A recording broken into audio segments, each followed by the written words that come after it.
Praise the lord.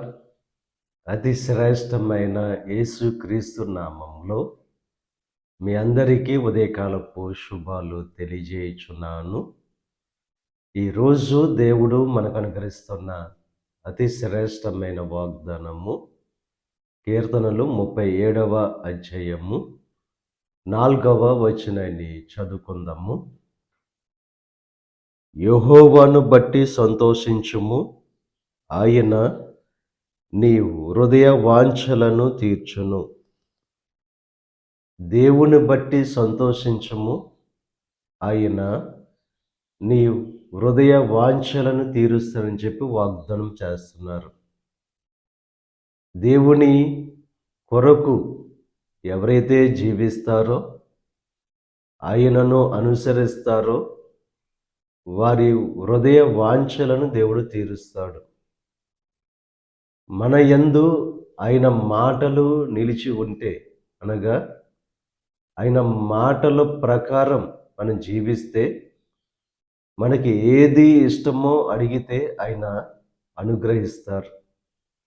తన యందు భయభక్తులు గలవారి కోరిక ఆయన నెరవేరుస్తారు. ఉదయకాల సమయంలో దేనిని బట్టి మనం జీవిస్తున్నాం? దేవుణ్ణి బట్టి మనం జీవిస్తున్నామా? ఈ లోకాన్ని బట్టి మనం జీవిస్తున్నామో ఒకసారి పరిశీలన చేసుకొని, ఈ లోకాన్ని బట్టి జీవిస్తే మన జీవితంలో సంతోషం అనేది ఉండదు, దేవుని యొక్క ఆశీర్వాదం అనేది ఉండదు. ఈ లోకంలో ఉన్న వాటిని బట్టి సంతోషించే వారంగా కాకుండా, దేవుని బట్టి సంతోషించే వారంగా, ఆయన కొరకు జీవించాలనే ఆశతో మనం జీవించే వారంగా ఎప్పుడైతే ఉంటామో, దేవుడు మన హృదయ వాంఛలను తీర్చేవారుగా ఉన్నారు.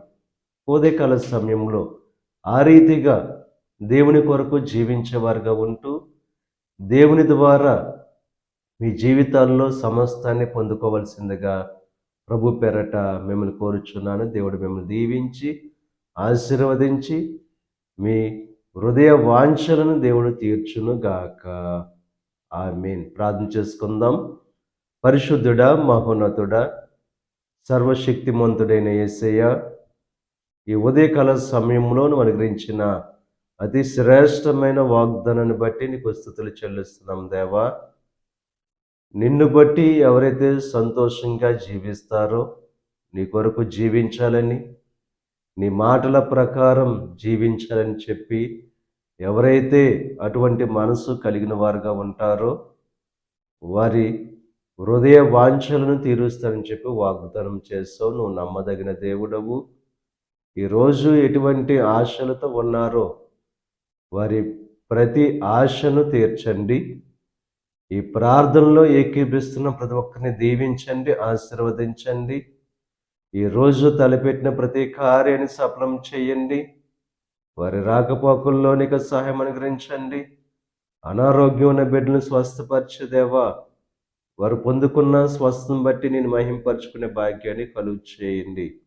నీ కృప, నీ కాపుదల ప్రతి ఒక్కరికి అనుగ్రహించండి. ఈ దిన ఆశీర్వాదాలు ప్రతి ఒక్కరి మీద మెండుగా కృంభరింపచేసి నీ దీవులతో నింపి నడిపించమని యేసు క్రీస్తు నామం పేరట వేడుకొనుచున్నాం తండ్రి. ఆమేన్.